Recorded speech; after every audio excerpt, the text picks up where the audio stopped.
मशहूर कहानी को तकरीबन 30 अल्फाज में खूबसूरत और मुअस्सर उर्दू नस्र में पेश किया गया है।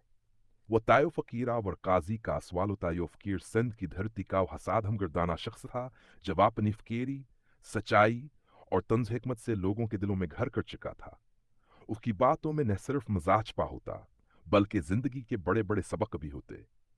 एक दिन उच्च लोगों ने शिकायत की कि होता युग नहीं करता, सारा दिन बिठा रहता है, न कोई काम न कोई मेहनत, बस फकीरी का लबाधा हाव रखा है।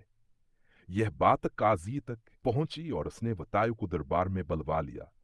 लोग जमा हो गए, दरबार लगा, वतायो खामोशी से हाजिर हुआ। काजी ने तंज भरी आवाज में सवाले वतायो, तुम सारा दिन सुस्त बैठे रहते हो, ना कोई काम ना मेहनत, क्या यही जिंदगी है? वतायो ने नरमी से काजी की तरफ देखा, चेहरे पर हल्की सी मुस्कुराहट थी। उसने बड़े सुकून से जवाब दिया,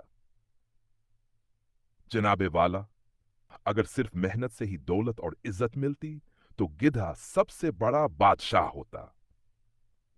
ये सुनकर पहले तो दरबार में सन्नाटा छा गया, फिर सब हंस पड़े। काजी को भी अपनी बात की नादानी का एहसास हुआ और उसने ना सिर्फ वतायो को बाज़त रुखसत किया बल्कि उसकी दानाई को दिल से तस्लीम भी किया।